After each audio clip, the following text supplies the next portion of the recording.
Tenório Cavalcante foi um dos políticos mais polêmicos e influentes da Baixada Fluminense, no Rio de Janeiro, nas décadas de 1940 e 1950.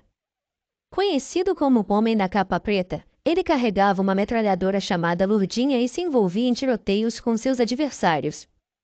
Natalício Tenório Cavalcante de Albuquerque nasceu em 27 de setembro de 1906, no município de Palmeira dos Índios, Alagoas.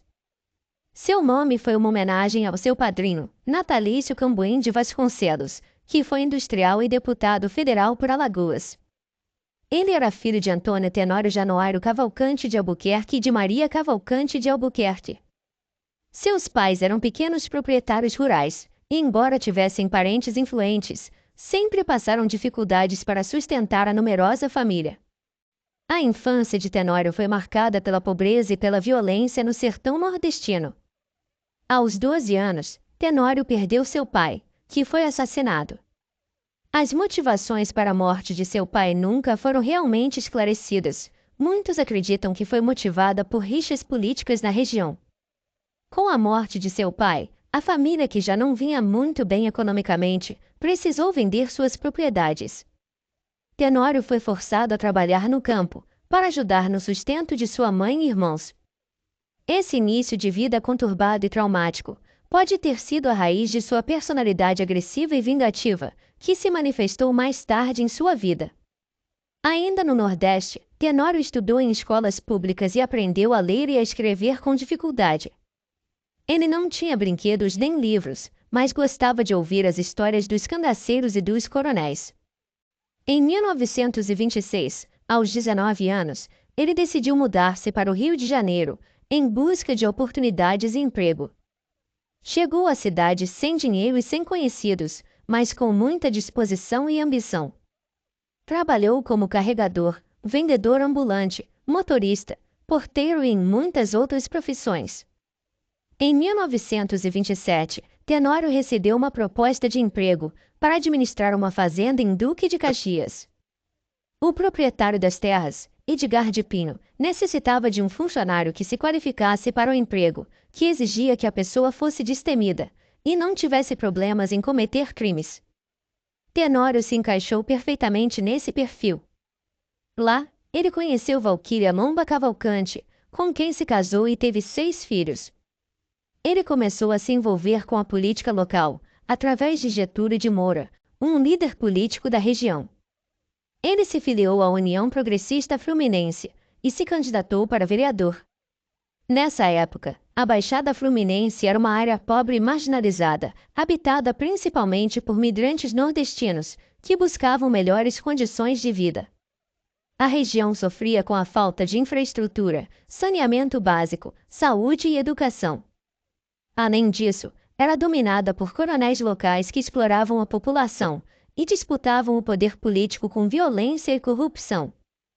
Com uma campanha política voltada na defesa da população mais necessitada, Tenório conseguiu se eleger vereador de Nova Iguaçu em 1936.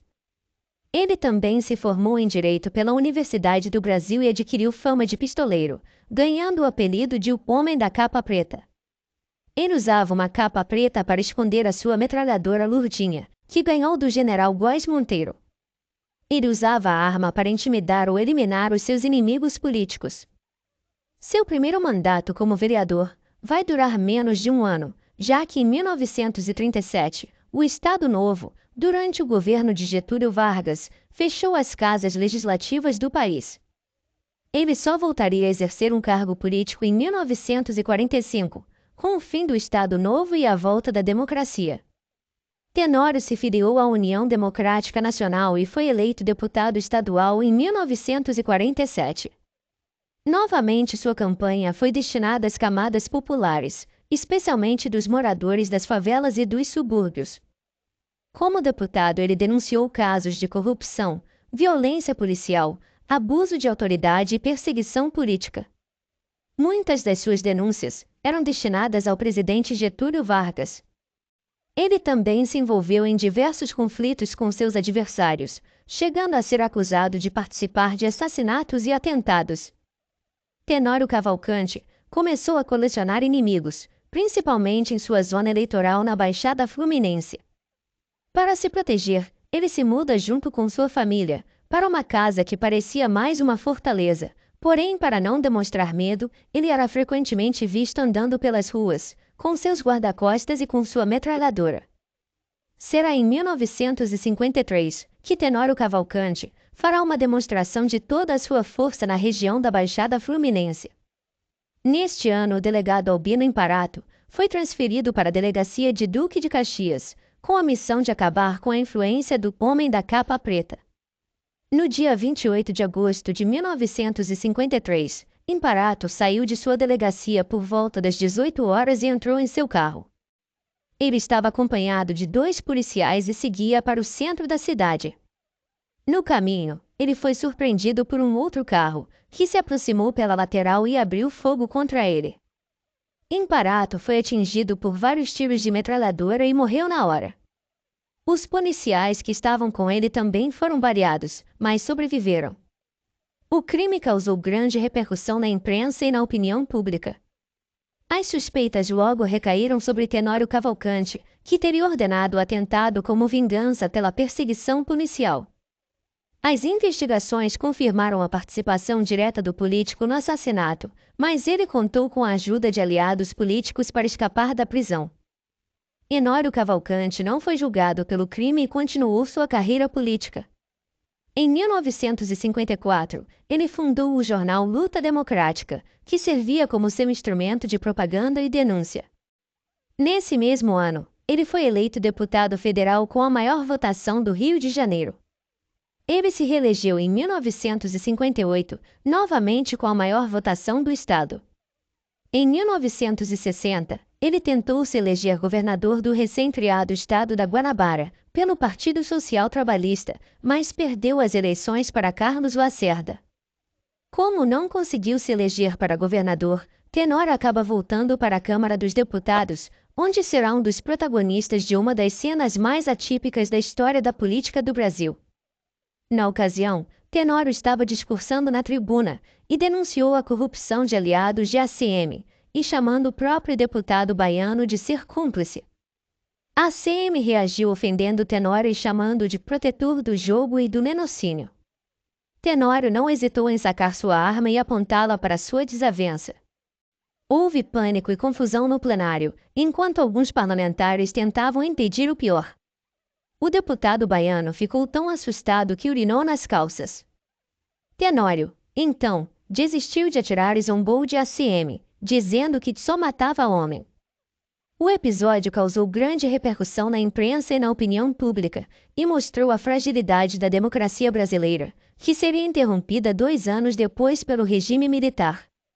Esse acontecimento será um fator predominante para Tenório perder seus direitos políticos. Após o golpe militar, Antônio Carlos Magalhães, que estava alinhado com os militares, teve forte influência na cassação dos direitos políticos de Tenório. Com a perda dos direitos políticos, Tenório Cavalcante praticamente sumiu da cena política e pouco se ouviu falar dele. Ele passou a ficar na chácara que ele possuía no bairro Pantanal, em Duque de Caxias. A chácara era um refúgio para Tenório, que gostava de criar animais e plantar frutas. Ele também usava o local para receber seus aliados políticos e comandar parte de seus negócios. Tenório tinha orgulho de não ter fugido do Brasil durante o regime militar. Até mesmo sobre sua morte, pouco foi divulgado. Ele faleceu em 5 de maio de 1987, em Duque de Caxias, devido a uma pneumonia. Ele estava com 80 anos de idade. Ele foi sepultado em Duque de Caxias, na Baixada Fluminense, ao som do hino nacional e vestido com a velha beca da formatura da Faculdade de Direito. Tenório Cavalcante foi um personagem controverso da história brasileira, que misturou violência e carisma, populismo e autoritarismo, idealismo e pragmatismo. Sua trajetória é um reflexo das contradições e conflitos que marcaram o Brasil no século XX. Muito obrigada por assistir o vídeo até aqui. Se você gostou do conteúdo, não se esqueça de curtir. Isso ajuda muito o canal a crescer e a alcançar mais pessoas. Deixe também um comentário com a sua opinião, sugestões ou dúvidas. Adoro ler a interação de vocês. Não se esqueça de se inscrever no canal e ativar as notificações para não perder os próximos vídeos. Até a próxima! Entering the holiday.